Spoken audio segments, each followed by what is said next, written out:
Ajnanatimirandhasya Jnananjanashalakaya Chakshurunmilitam Yena Tasmai Shri Gurave Namaha. Shri Chaitanya Manobhishtam Sthapitam Yena Bhutale Swayam Rupa Kada Mahyam Dadati Swapadantikam.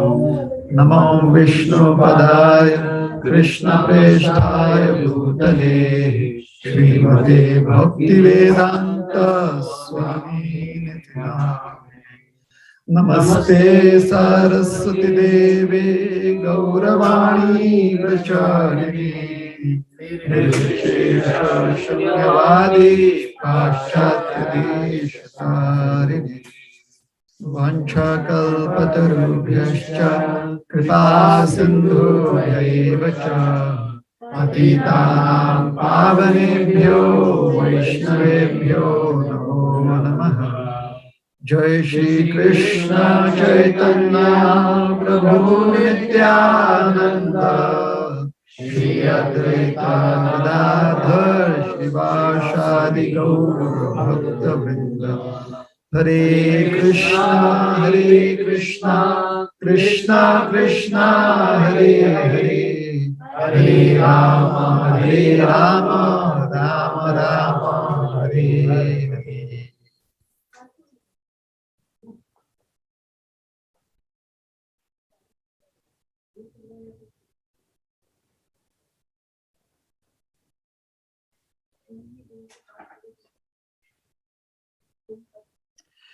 Hare Krishna.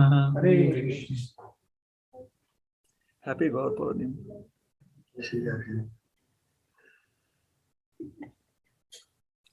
So thank you very much today. Hare Krishna, Hare Krishna, Krishna Krishna, Hare Hare Ram, Hare Ram, Hare Krishna. So thank you very much for giving us this opportunity to talk on the beautiful activities and pastimes of the Supreme Personality of Godhead, Sri Gauranga Mahaprabhu. So today I was specifically requested to speak on the activities of Sri Chaitanya Mahaprabhu as a little child.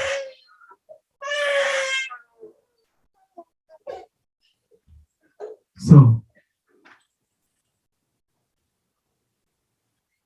everyone is ready and eager to hear? Is there anyone who's never heard about the childhood activities of the Supreme Lord Sri Chaitanya Mahaprabhu? Anyone who's never heard? Everyone has heard about the Lord's activities. All right.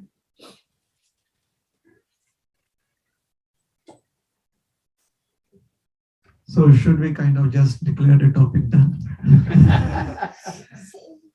That is the easy way out, isn't it? Thank you very much, Hare Krishna. So let us all just remember the childhood activities of Supreme Lord and take prasad. Balaram Prasad. Maybe not all of them. Not all? Not all of the activities? Okay. And hearing from you, Prabhuji, it will be different. Well, I also just speak in English.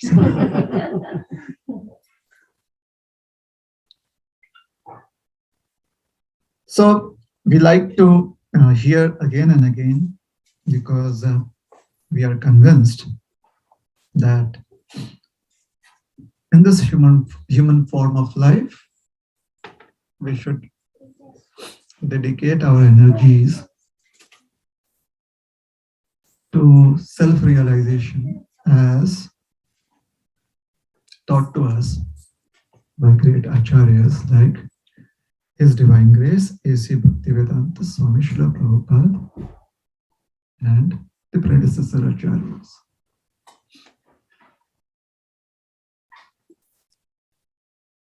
I was supposed to speak in Hindi, but I'm continuing in English by popular demand.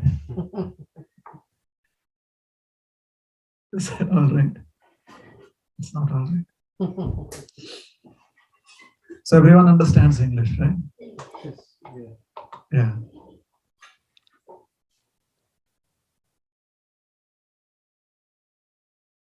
So you tell me, can I continue in English or? Maybe probably won't understand. So English, yeah? Yeah. English is good. That Yeah, I don't speak English. do you understand Hindi? No. Okay. Yeah.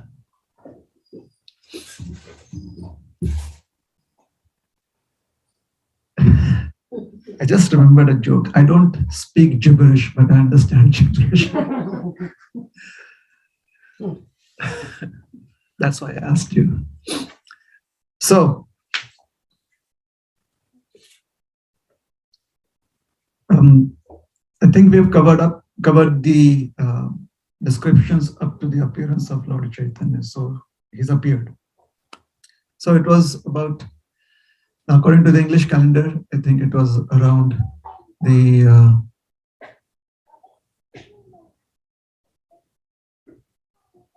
15th century AD,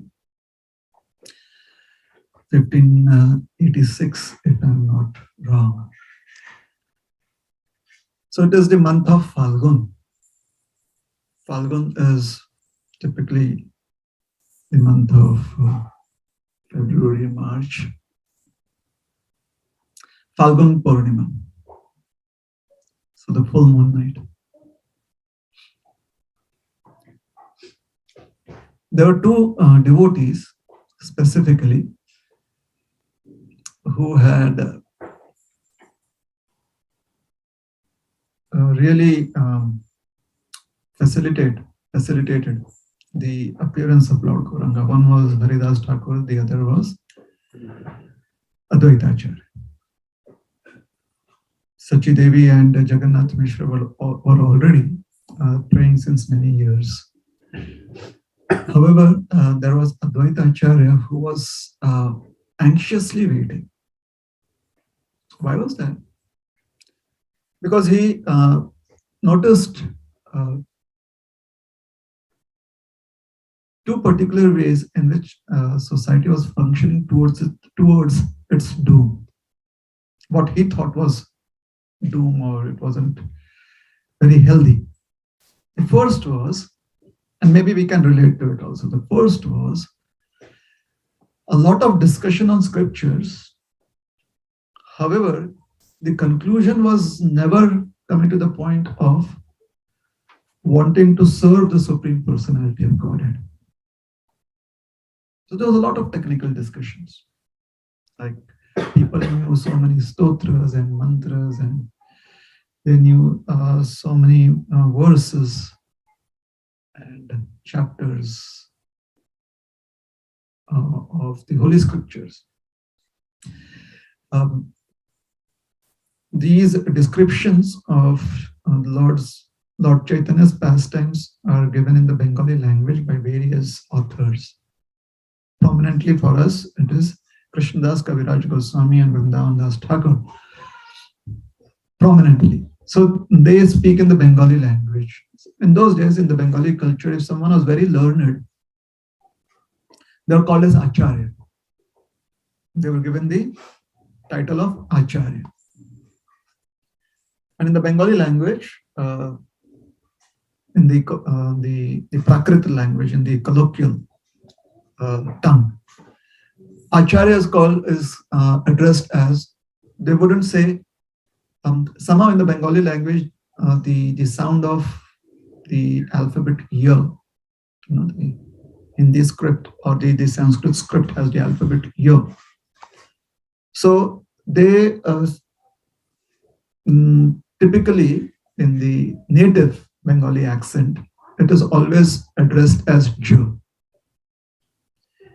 And anything that is Y with any half vowel or another half alphabet, that becomes G.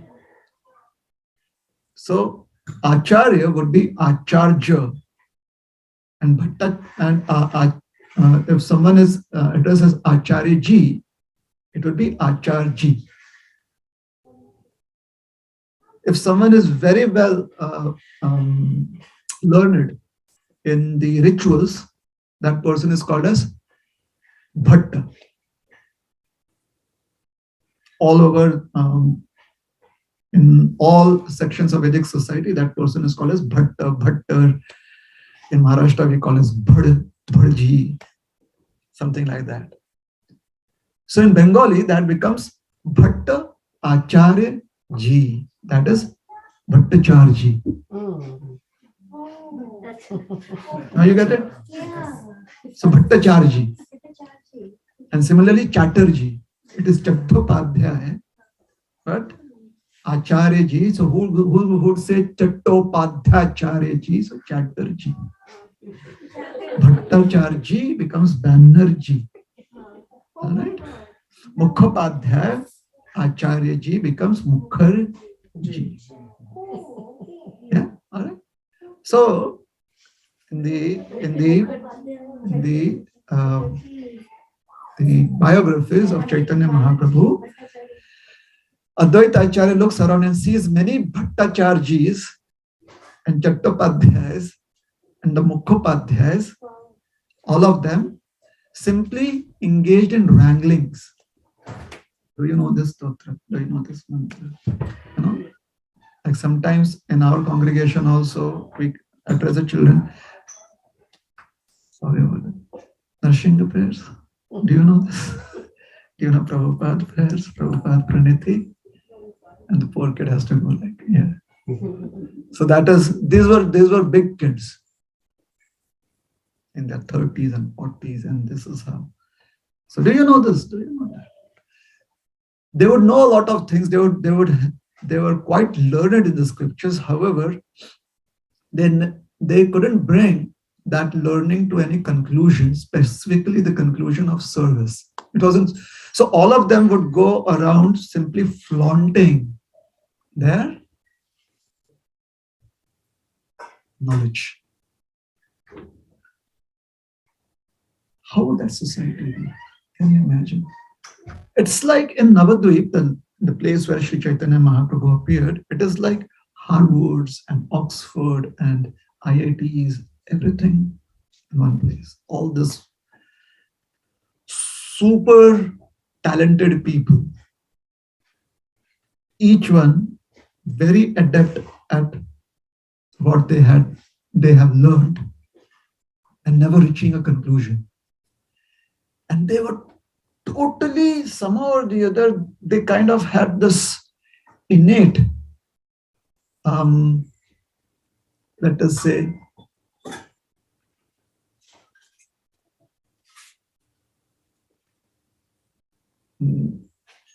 they were innately allergic to the idea of service.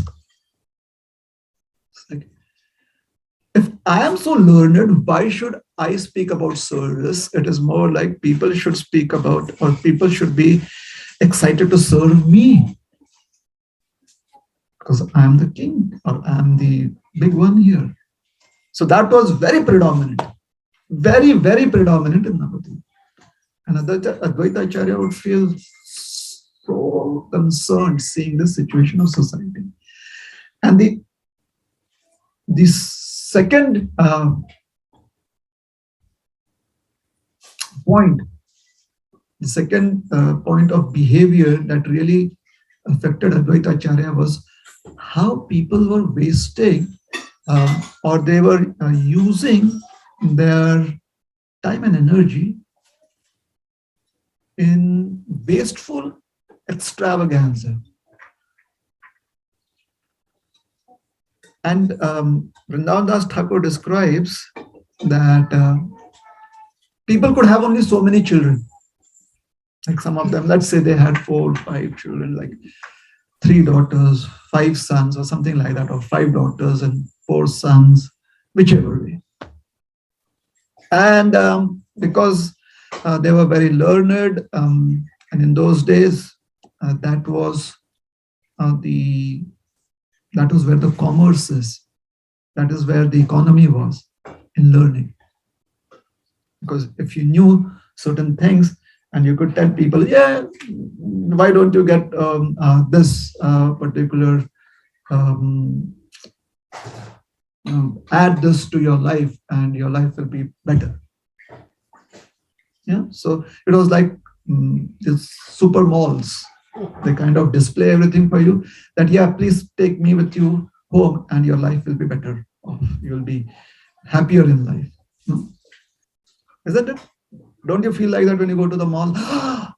Maybe I should take this. Maybe I should have that. I'll have a better life after I go back home.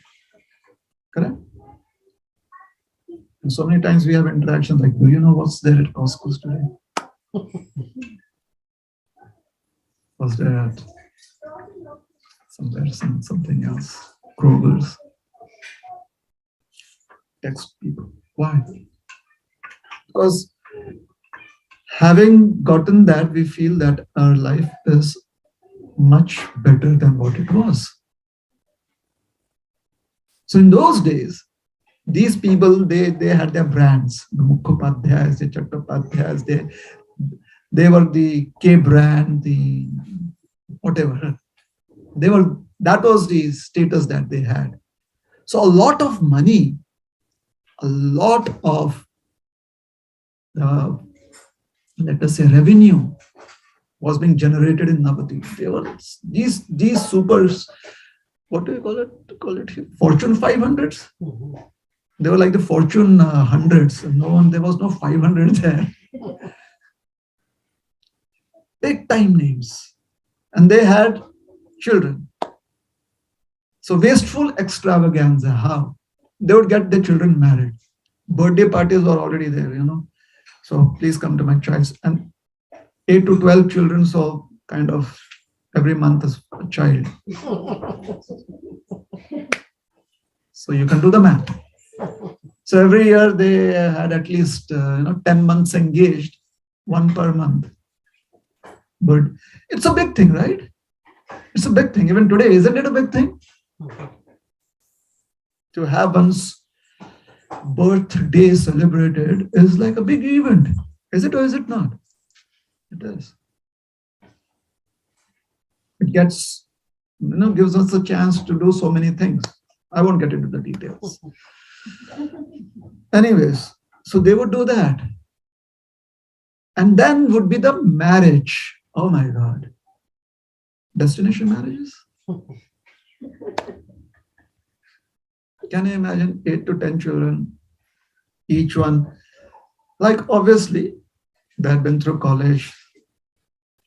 If I'm just giving figures off the top of my mind. It's not there in the Chaitanya Charitamrita. I'm just trying to make it a little more relevant. Can you imagine? Let us say there were no twins, like single child. So that means at least for 10 years, one after the other, you could celebrate a marriage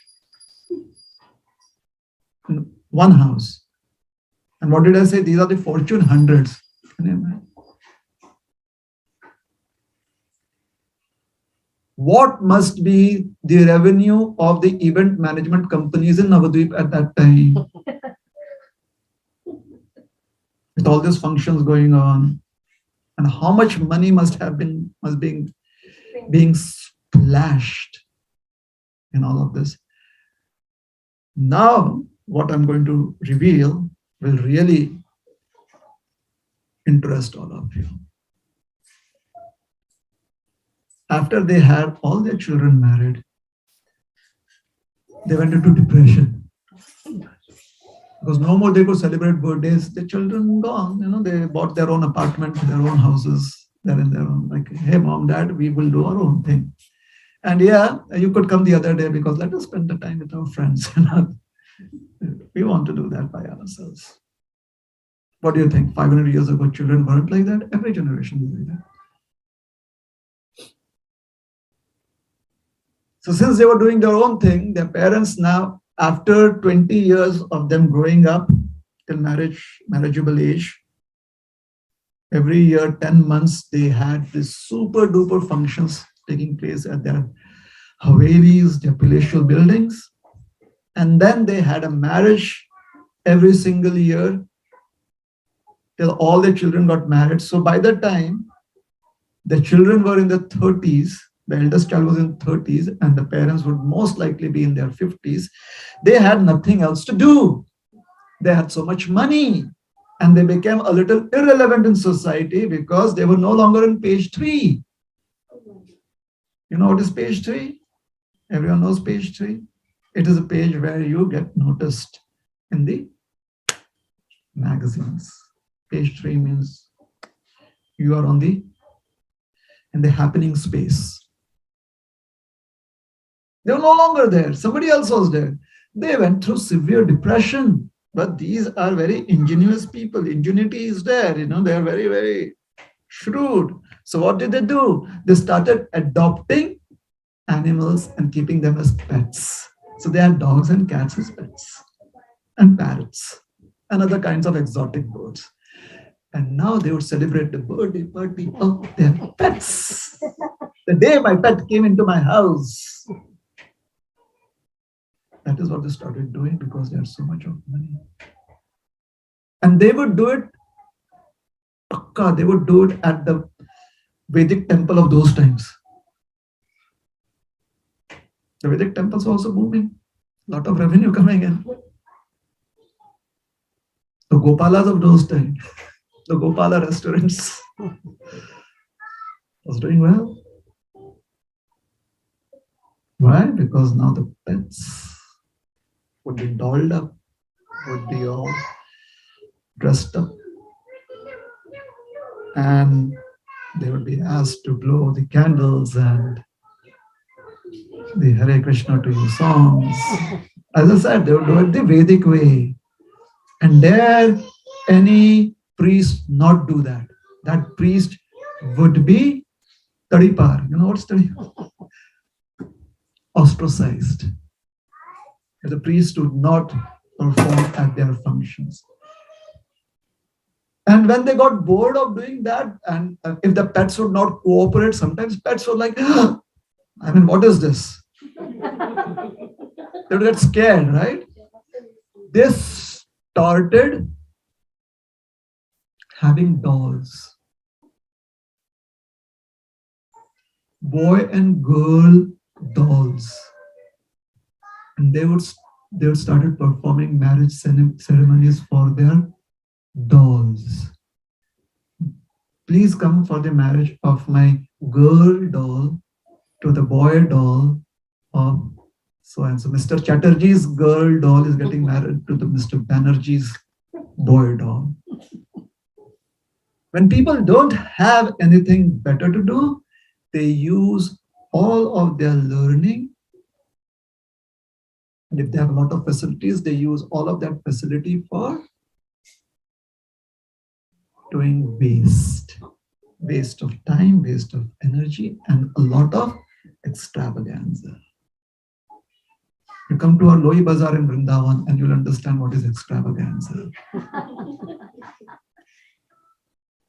Vrindavan was supposed to be the place where under one tree one could spend an entire night. Today we have 5-star, 7-star hotel trees. They're called tree. Kalpataru Hotel. 7-star. Extravaganza. Do you know why? Because when we go there from the US, 70 rupees to $1 is extravaganza.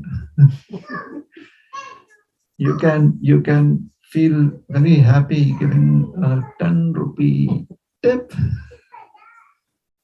which is practically almost what, 10 cents here, 15 cents. Extravaganza. So when Advaita Acharya saw this happening, his heart was broken. Because not only was he a very sensible person, he also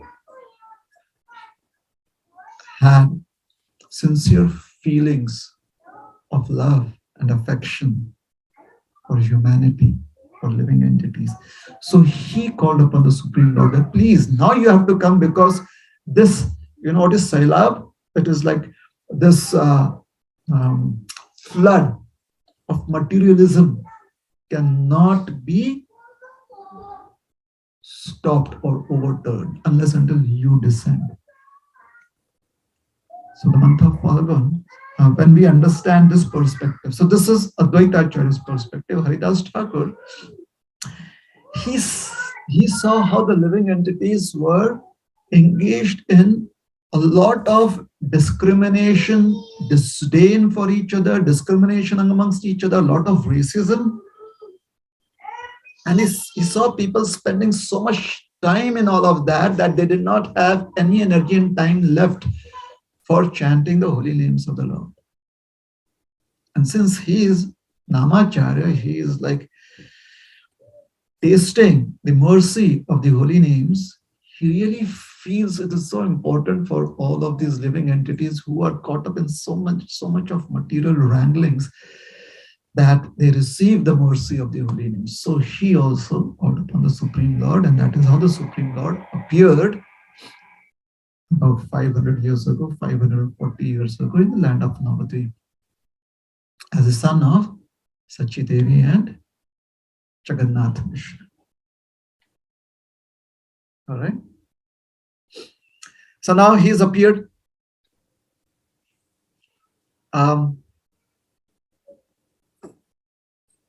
What has he appeared here to do? So Advaita Acharya asked him, please, my dear Lord, please come here and save all of these conditioned souls. And Haridas Thakur, he was praying to the Lord that please appear here and let the mercy of the holy names touch their hearts. So what did he do? By the desire of Lord Gauranga in, is it 1586? 1486, sorry. 1486, yes. In 1486, in the month of Phalgun, full moon day, in the evening, began a lunar eclipse. And since this was a town of learned people, and they were very particular about the notion of auspicious and inauspicious times. So eclipse is considered to be inauspicious. And it is also not favorable for auspicious activities. So double trouble. It is considered to be inauspicious and not very favorable for auspicious activities. So traditionally, the only remedy for this time frame is to go and immerse yourself in a very pure body of water, a reservoir, holy reservoir. So Navadvip has Ganga.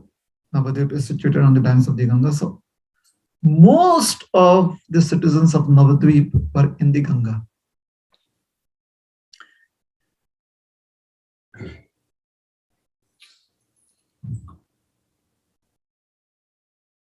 Have you ever been to Haryana in India? You've been to Haryana? Yeah? I'm born in India. You're born in Haryana? Very good. So a part of Govardhan is actually in Haryana. And therefore, Braj Bhasha is very Haryanavi. Yeah. Haryanavi is it is like German spoken by a Bengali person. So there's a sweetness of Bengali and there is this brazenness of German.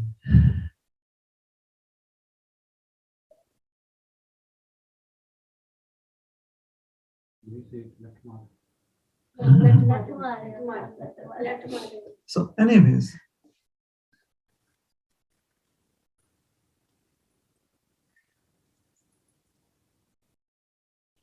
when you go to Haryana, and what I'm trying to explain is, here is the eclipse, people are in the Ganga.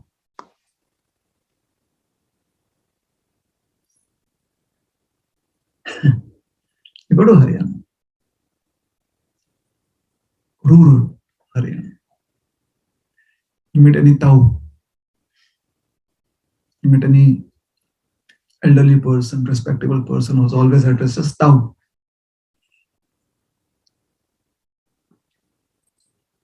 So what do you do when you address a Tau? Ram Ram Tau. Ram Ram. And if you say Hare Krishna, they're like, you think that you are too great. You don't say Ram Ram. So very hardcore ritualistic people. Ram Ram. Just as sometimes we are also very hardcore ritualistic, aren't we? Hare Krishna. Good morning. Hare Krishna. Yeah. So if Krishna is the source of all alphabets, he can also be G-O-O-D. He's Akshar Brahma, no?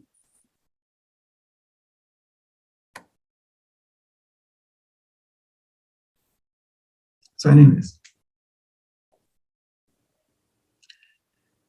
if the tongue is used to chanting Hare Krishna and always saying Hare Krishna, it is all right. However, if you think that Krishna is not in any other alphabet, then maybe we are being a bit haughty. There is some more knowledge and realization that we need to receive. So anyways, these people were very ritualistic. So when they would be in the waters of the Ganga, that is the only time that they would chant the holy names of the Lord. Otherwise, they would never take the holy names of the Lord. And if they would take the holy names of the Lord, other than when they're in the waters, people would say, this is inauspicious. Can you imagine?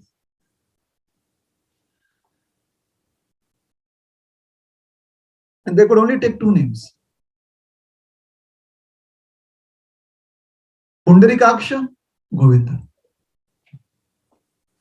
You go in Pundarikaksha, Pundarikaksha, take your dip, come out, Govinda, Pundarikaksha, Govinda, Pundarikaksha, Govinda, 3 times out, not more than 3 times. 3 dips, that's it.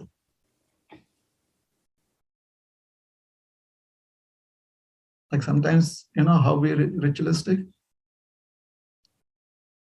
Today I have chanted 16 rounds of the Hare Krishna Mahamantra. Very nice. Today I chanted 32 rounds of the Hare Krishna Mahamantra. Very good. Today I chanted 19 rounds of the Hare Krishna Mahamantra. 19?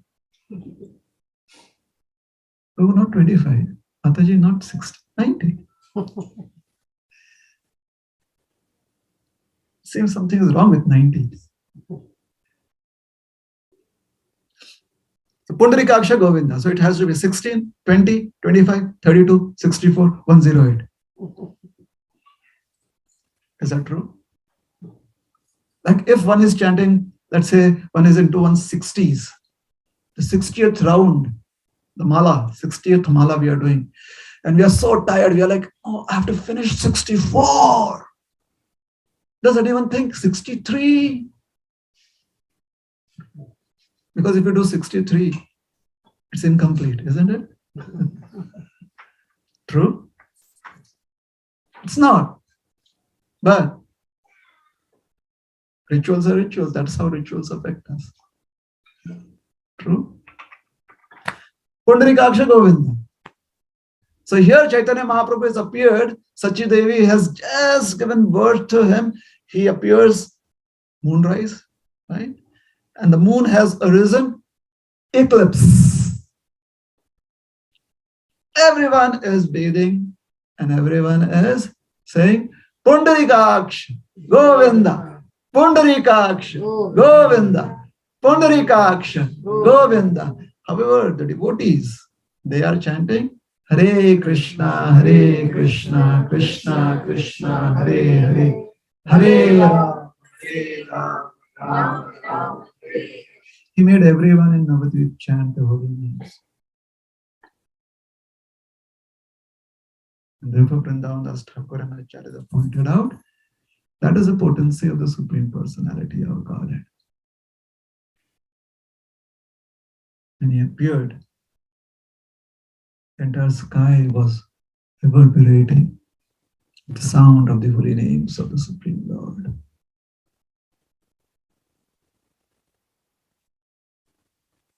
So, did you describe after that what happened? Okay. So now he has appeared. Now, in today's times, when a child is born, there is a nurse, there's a doctor, and maybe a couple of family members, right?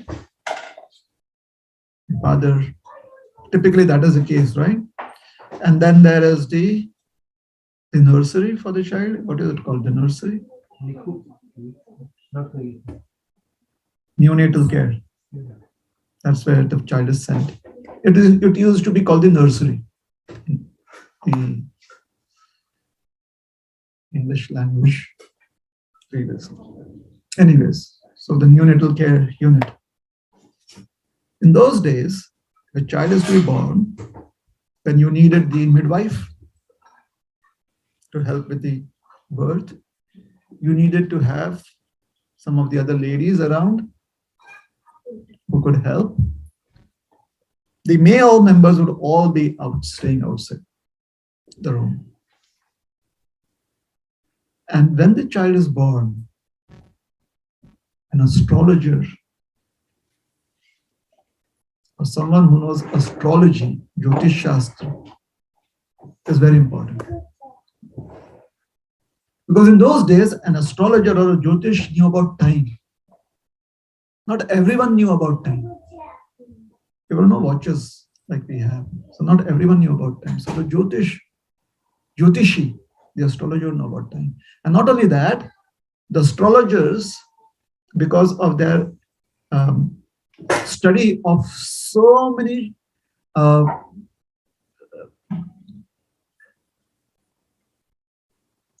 people and how their life turned out. They studied that from so many references of the past, and also the references and also examples that they themselves had experienced in their lives, that they could kind of predict what would be the future tendencies of the child based upon certain celestial arrangements, which is called as Jyotish Shastra. So there was Nilambar Chakravarti, who is the father of Sachi Devi. He was present because as a grandfather, he was present there. Plus, he was also an astrologer. So as soon as a child was born, Nilambar Chakravarti looked at the time. And he also knew the Lakshana Shastra. You know what is Lakshana Shastra? You look at the physiognomy. You look at the features of the child, like the markings on the palms, or the markings on the feet, or the markings on the forehead, and also the alignment of the various body parts, the physiognomy. They had a lot of, let us say, data on it, a lot of data on it. So taking that all into consideration, he said this child could be the fulfillment of a prediction. There was a prediction in the past that a king would be born in this land of Gauda and would lead all the people. It would be interesting to see if this prediction gets fulfilled. This child is born to lead.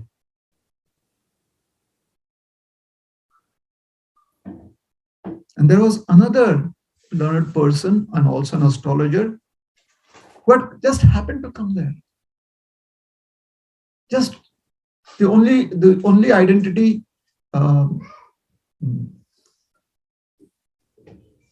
described of this person is that a learned astrologer. That's it. That's all. He predicted about the child. He said, this child will relieve the suffering of all the living entities. This child has come to take away the miseries, the burden of the miseries of the entire creation. And because this child is going to bear that burden, his name shall be Vishwambar. Vishwambar meaning one who bears the weight of the entire creation on his or her shoulders. Vishwambar.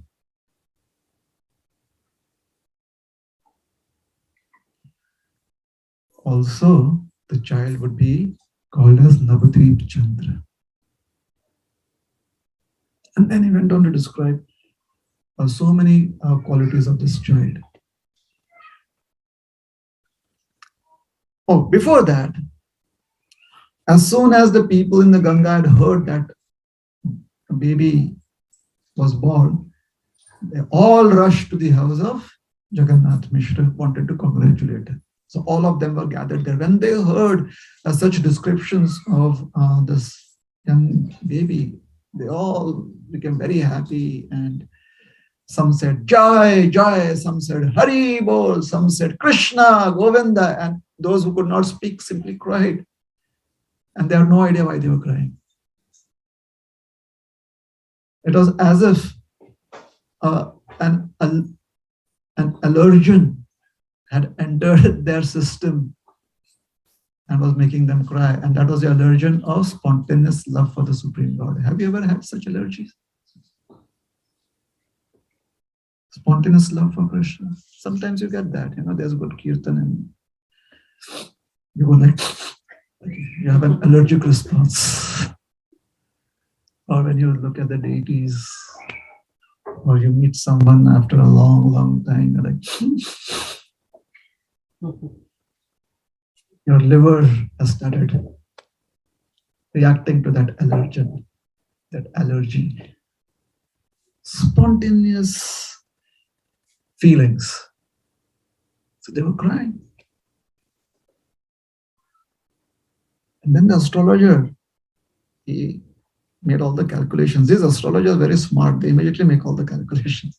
He made all the calculations. He said, oh, Ketu in Lagna, along with Surya and Chandra. Should I? Should I not? Should I? Should I not? I'd better not. This is such a wonderful, happy moment for all of them. I should keep quiet. And his mind was thinking, oh, my dear child, you'll be taking sannyas. There I can see it. And everyone's hearts would be broken when you take sannyas. Therefore, let me wait. Let time reveal this. Why should I reveal this before time? So he kept quiet. But that was the only meditation that he carried throughout his life. Because he had seen that. He had never seen anything like that. He had never been affected like that. And he simply left that place. Just as I'm going to leave my Tatha. Let it stop right here. Oh my God. It's 8:40. Oh my God, you were so much faster on this. And let us see if we get another time. Okay. Thank you very much. So, are there any comments?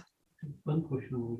When you said the devotees or the people of the Navadvips, when they were living, they were taking Bhaktivriksha. So, and I believe the deity is in Maharashtra. So I'm just trying to understand if you know any history, because it's in West Bengal. Which deity?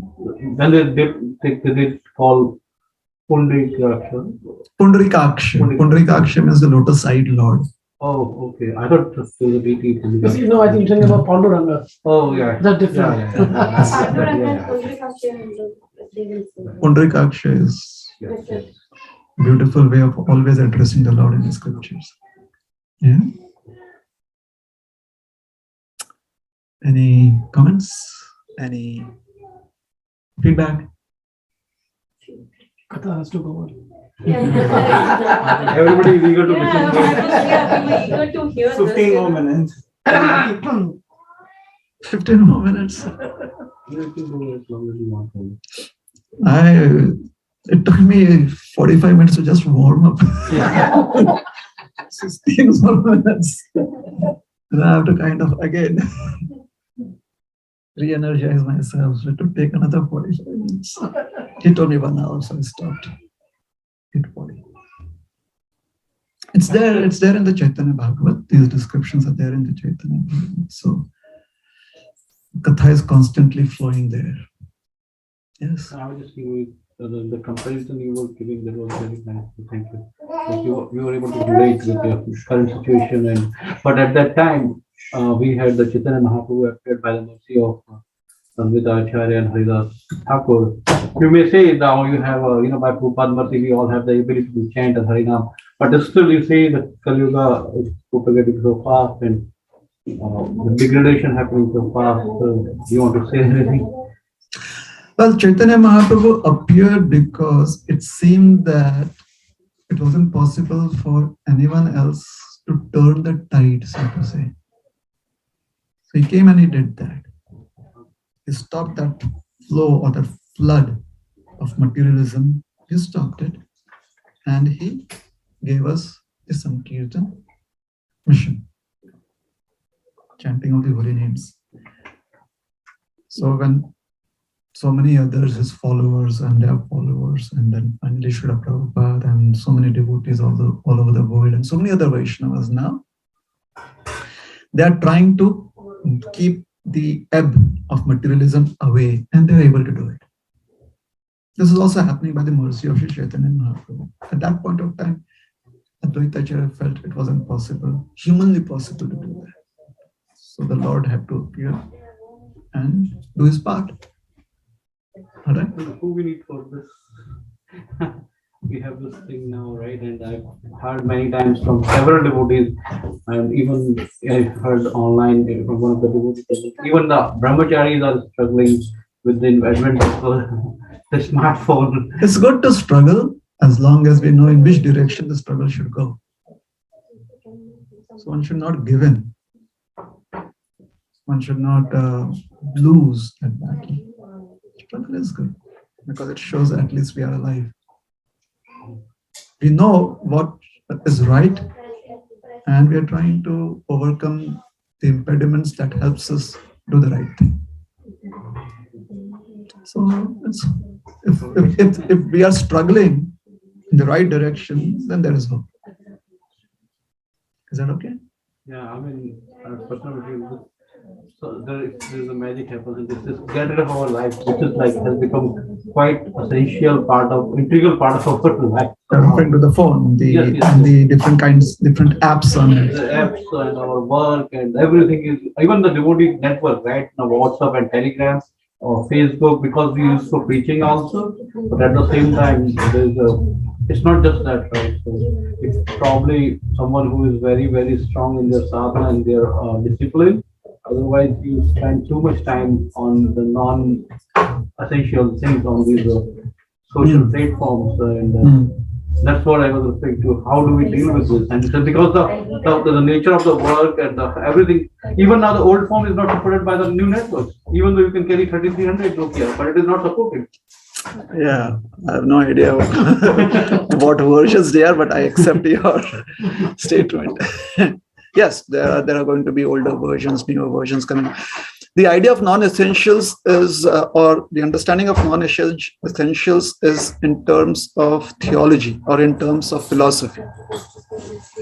Today, the non-essential could be in the form of these various apps. Today, it can be in the form of various apps, right? Previously, as I said, it was in the form of different rituals. All right. Previously, all the rituals were being done. Hare Krishna, Hare Krishna. Is this dead? Push it through. Yeah, that's it.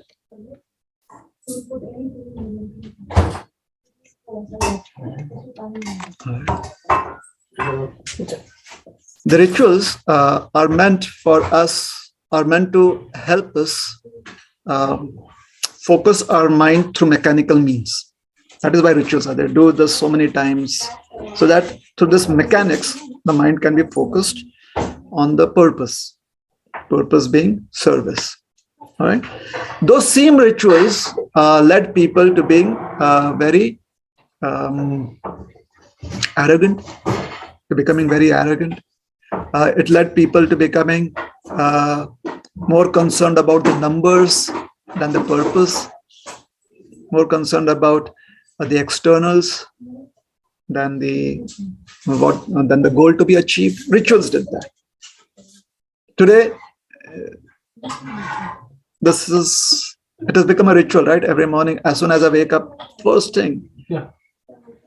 Before I sleep, the last thing. Exactly. And in between, as many times. Even we are sitting and you are giving class, I checked twice already. Yeah. So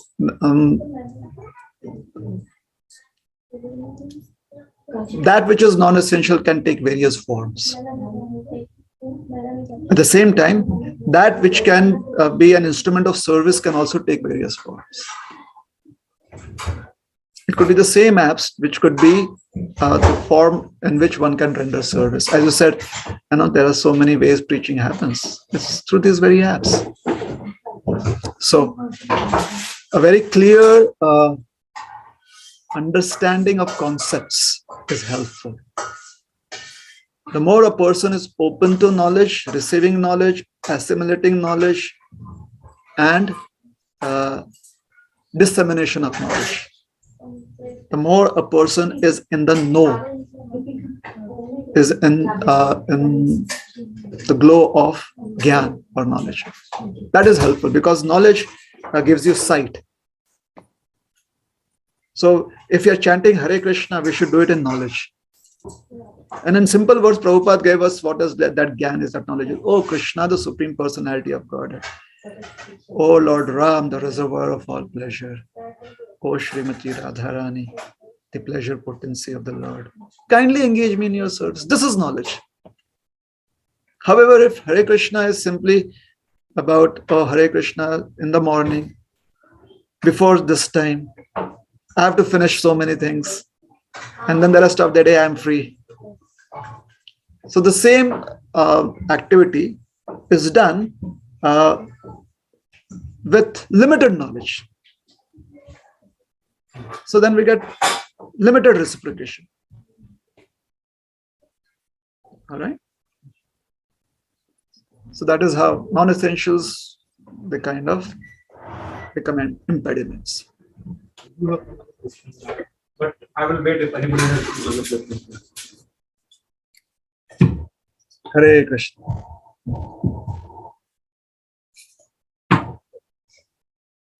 Your mic likes only you. Doesn't like foreigners. Maybe I have a question. You mentioned that when Chaitanya Mahaprabhu was born, the devotees were saying Hare Krishna Mahamantra. Yeah. So, just about this Hare Krishna Mahamantra was, it's been mentioned in the Upanishads in the past, but did it really become prevalent after Chaitanya Mahaprabhu came and he spread this Mahamantra, actual Mahamantra, or devotees already knew this from before? And then there were some mentions of that previously it was said the other way, Hare Ram first. It was changed at some point, so Hare Krishna, starting from Hare Krishna first. Okay. So, is it Sri Chaitanya Mahaprabhu, or is it since his appearance that the Hare Krishna Mahamantra in the form that we know of did become very prevalent? And a subsidiary question to that is, was it in some other form previously, like was Hare Ram first? And then, actually, this mantra that we chant is revealed in the scriptures, so everyone knows that. And it has been revealed in both forms. It is revealed in the form as Hare Rama, Ram Ram, Hare Krishna, Krishna Krishna, Hare Hare. And also as Hare Krishna, Krishna Krishna, Hare Hare. Hare Ram, Ram Ram, Hare Hare. And there are sufficient references for that. Right now, I'm not able to immediately tell you about it, but I could give you those references. You just give me a day or I'll send it to you. So references are there. So either way is correct. Why? Because it's a mantra. There are other mantras also. Even that is all right. Yes?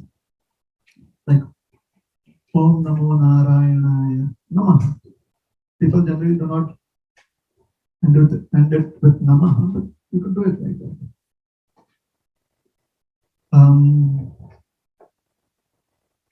We are the followers of Chaitanya Mahaprabhu.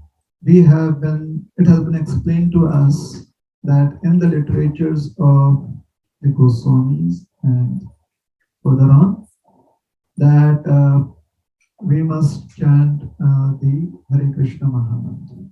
So we do it. If someone else is inspired to chant some other mantra, they do it. Is it more prevalent now? It is prevalent as long as there are followers who chant it. Is it more prevalent in the sense previously? We do not have data or statistics for it, whether it was previously done or not. Is it become more prominent now? Many mantras are prominent nowadays, including the Hare Krishna Mahamantra, as we, the followers of Srila Prabhupada, we do. Is that all right? So the debate is not about whether this became prevalent, and since this time it became prevalent. That's not the debate. There are references to all kind of mantras being prominent at different times in history. And even now they are prominent. You go to any South Indian temple, what do you hear from them? Layering through the loudspeakers. Isn't it? And most of the people in the surroundings there. So maybe in numbers, if we have the numbers of how many of them do that, how many we all over the world do that, maybe then it could be comparable. I have not seen any statistics like that, so I'm open to somebody giving me those statistics. Is that okay? As I said, I do it and we do it because we follow, we accept ourselves to be the followers of Sri Chaitanya Mahaprabhu. And our teachers in our lineage have told us that this is how we can purify our existence. So we do it. And if somebody else is ready to accept it, we are happy to let them know about it. There is a specific pastime where Chaitanya Mahaprabhu changed from Hare Rama to Hare Krishna. Is there like a story or pastime like that, or it was not? There are only, I think, a couple of instances where the entire Mahamantra is mentioned in the biographies. So that's it. There are a lot of instances that the Hare Krishna Mahamantra is mentioned in the purports of Srila Prabhupada. So we accept it from there.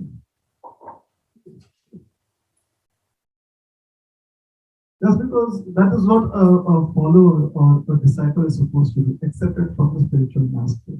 It is not about accepting it from the predecessor spirit. It's not even that. It's about accepting that from the spiritual master. So Prabhupada accepted it from his spiritual master accepted it from his spiritual master. We accept it from the disciples of Srila Prabhupada, or the disciples of Srila. Is that helpful?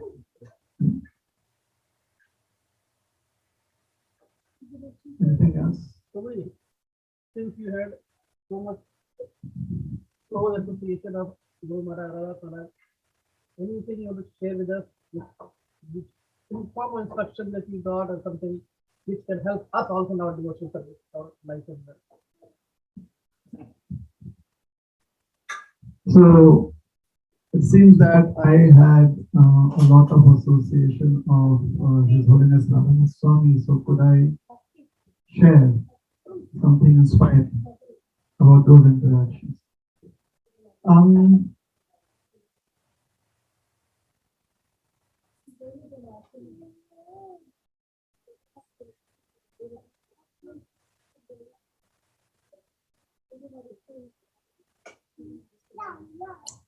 All right.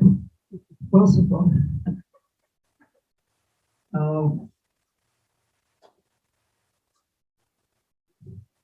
the first sadhu of ISKCON that I was fortunate to meet. Sadhu means sannyasi in this case. There are many sadhus before that, but sannyasi in this case, and a guru was His Holiness Gopal Krishna Maharaj. And there are a lot of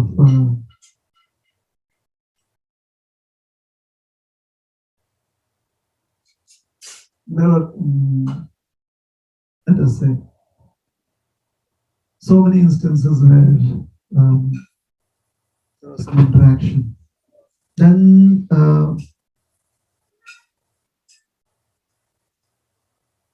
those, I think, Radhanath Maharaj, then Loknath Swami.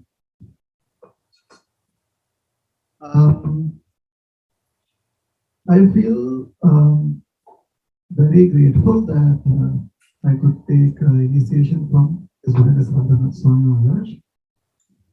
At the same time, it seems very embarrassing to just single him out. So is there any particular reason that you want to just hear about Radhanath Swami Maharaj? Or it could be any other sannyasi person? Or it could be any other devotee. Is there any particular reason? Only because, see, we don't get chance to interact with Maharaj that much. So I also want to make sure, because he has given special instructions in certain scenario, or he had a difficulty that he guide you how to do something. Oh, a specific instruction that seems that is very, very deeply etched into my mind is, I think, yeah, it could be an instruction is, thank you very much. On behalf of Srila Prabhupada, we accept you as a disciple, and your name shall be Rohinipriya.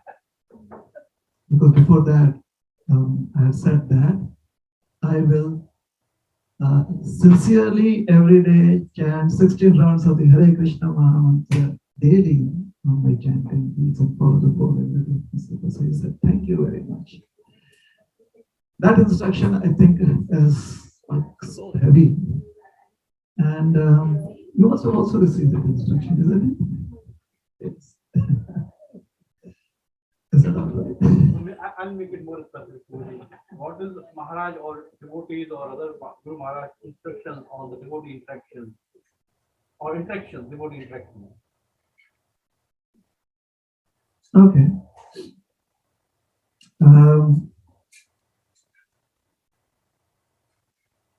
There was one instance where two of us, we went to Maharaj, Radhanath Swami Maharaj at different times. Hare Krishna. Maybe it's better without it. Hare Krishna. Hare Krishna. Hare Krishna. So okay, at different times. Or maybe it was just within a space of 30 minutes or so. And one of us was told that, yeah, you can do it. The other one was told you could not do it.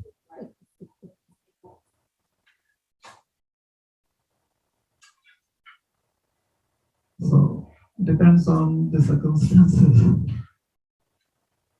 If I say something and generalize it, that would be,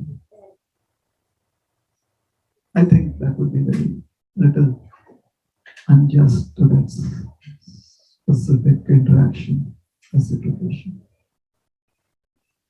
You can read about him in that book, Journey.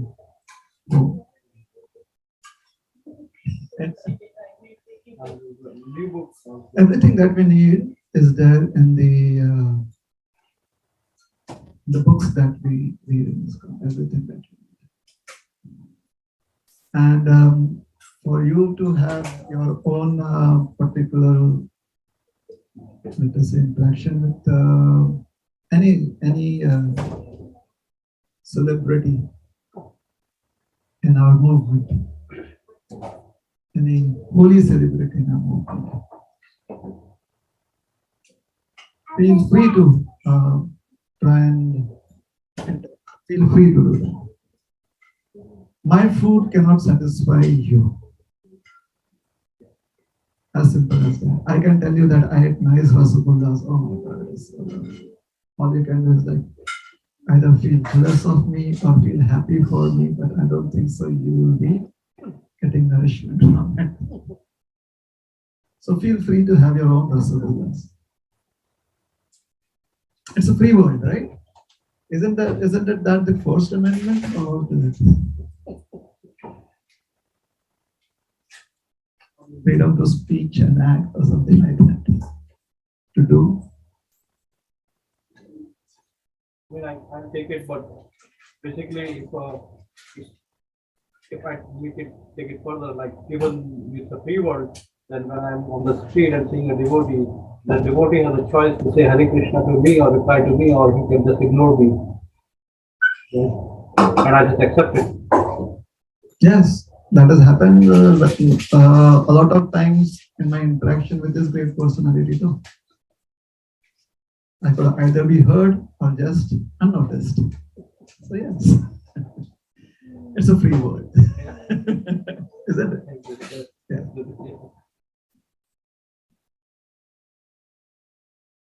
Anything else?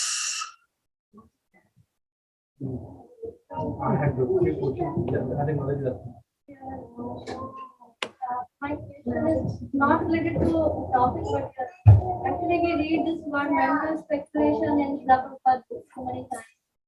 So I just want to understand this word with some examples exactly what Srila Prabhupada is referring to mental speculation. What does Prabhupada mean when he uses the word mental speculation, those words? Let's suppose we are here in this room, and to go to the parking lot, we have to go down a flight of stairs. Yeah. So speculation is, I think I climbed up 4 steps, no, maybe 7 steps. Maybe.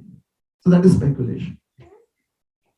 What is mental speculation? Mental speculation is, I climbed up 7 things. Was it dragons? Maybe spaceships? Maybe seaweeds? So that is called as mental speculation.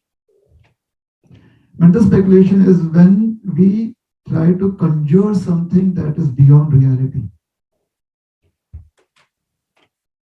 So let me try and see if it can translate into spiritual practices. Krishna is a blue boy, or he is bluish like a blackish cloud. I look at the blackish cloud and really? How is that beautiful? So mental speculation, that is mental speculation. When it is said Shyam Varna and we translate that into the English as blue, it is simply to help us understand that Krishna has a kanti. There is a complexion that he has, which means he's a person. We are not supposed to speculate as to how this person would appear to our eyes. When we start speculating that becomes mental speculation. However, we can speculate, how beautiful can Krishna be? Like as brilliant as a diamond? Is that how his complexion is? Or more brilliant than a flame of light in darkness? That is speculation, called as philosophical speculation. Is that helpful?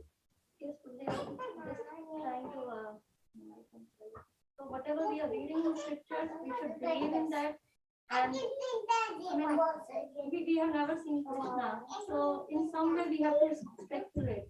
Okay, we are reading Krishna is this color, so we will be imagining, or at some point we have to speculate.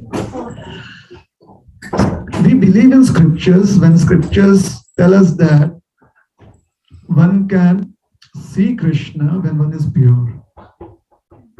We believe in scriptures that if we have other distractions in life, then there is still some part of the journey left to travel. All right. However, if we believe in the scriptures that, oh, Krishna is of this form and I can see him now, that is mental speculation. Is it all right? yes. All right. Anything else?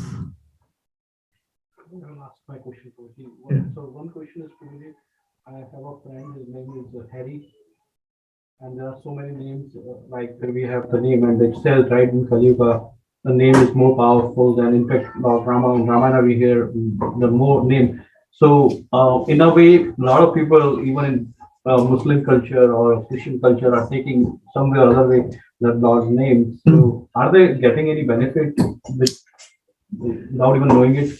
Are people who take the names of the Lord unknowingly, without even understanding its meaning, are they getting the benefit? Definitely. Definitely they are getting the benefit. What kind of benefit? We don't know. There are certain kind of people in the universe who are qualified enough to know. It's like a lawyer knows what kind of laws benefit us. But unless until we study the law properly, we will not know. But we know there are certain benefits that the state has arranged for us. Isn't it? It's there to be studied and understood if we can put in the time. So they do get the benefits. And if we kind of do the practices that help us understand what benefits they're going to get, we'll be able to see what benefits they get. At the same time, the Supreme Lord has got unlimited names. Some of those names are known to us in the language that we understand. There is a lot that is not known to us. So when we say that there are other people who may take it knowingly, we are not sure whether those words are also the names of the Lord or not. Yeah. So wherever we find we are able to connect with the sound, that is where we should feel grateful that we could hear the name of the Lord in whatever form. Whether they get benefit or not, leave it for the people who are qualified enough to decide that. Yeah. So if somebody says haram, that is there in Chaitanya Charitamrita. To make it more practical, harami. If someone says that, then we should be grateful that we got to hear Ram, because that sound we are able to connect to and relate to. However, somebody else may, they may speak certain words and we may not be able to relate to it, because see, words carry meanings as long as you know the form of the word. If you do not know the form of the word, if I show Tamil here and none of you are Tamil, I may write Hare Rama only, you're like, what is this? Throw it away. Right? So as long as you know what the word, what is the form that the word conveys, it is meaningless. Hence, the Lord has unlimited names. Yeah? One example of that, we were just reading like Chaitanya Mahaprabhu's 100 names. One of his names is Gupta, and our It's last Gupta. Gupta. But when we say like Krishna, Krishna, we say Krishna. So like our last name is Gupta. Yeah, it was Gupta, but it became Gupta. So if everybody is saying Gupta, are they benefiting? Like Murari Gupta, but everyone says Murari Gupta, Murari Gupta. Means hidden now. Gupta means hidden. It means basically that. It could also mean unrevealed. Yeah, but it is considered, it wasn't one of the names of Lord Chaitanya. Oh yeah. So when on this point, if anybody is saying our last name, then are they benefiting? Correct. That's a very good example. Thank you. You're welcome. I have one question since you are here. I'm not sure. Is that a question? Since you're here. I'm sorry. Why Raghunath Swami Maharaj is having 3 years for his aspiring devotees to get initiated? Oh. Why is he so merciful? No, if anyone is aspiring. I think sometimes he has 10 years also. Sometimes he has 1 year also. So why? I'm hearing that. I have 5 senses. He has a different set of 5 senses. I have this mind. He has a different mind. So it's like it would be difficult for me to answer on his behalf. I'm just giving you other data. Just other data. I was talking to him. I was saying that, well, if you have subscribed to Costco's, that is the only place, I'm putting it a different way, that is the only place where you'll get your benefits. You won't get it at Sam's Club. So if you have a Sam's Club card membership and there's no Sam's Club in your, then you have to drive 50 miles or 100 miles to get those benefits. So if you ask, why the Sam's Club not? Why is it that this city doesn't have a Sam's Club? Well, the city is not saying that you should only subscribe to Sam's Club. So you can subscribe to whatever you want, and according to your subscriptions, you'll get the benefit.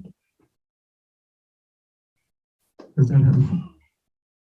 Then, when it comes to Gaudiya Vaishnava Sampradaya, then all gurus are equal, right? So if I'm someone- not sure about that, whether all gurus are equal. What I can definitely say is that everyone is perfectly representing their guru. That is my belief. They are representing their guru. Whether they are equal, I am not really sure. Because I don't know how to compare their equality. If they're representing their spiritual master, yes. Yeah. So they are representing their spiritual masters according to the capacity, in the most perfect way that they can. Is that okay? Yes, sir. Okay. You are welcome. Anything else? Any other questions? We can get into this all night. Am I supposed to be threatened by that? Okay. All right. Yeah. So you can stop? Yes. We'll do that. Yeah, sure. Hare Krishna, Srila Prabhupada ki jai, Gaura Bhakta Vrinda ki jai, Shri Gauranga Mahaprabhu ki jai, Srila Prabhupada ki jai. Hare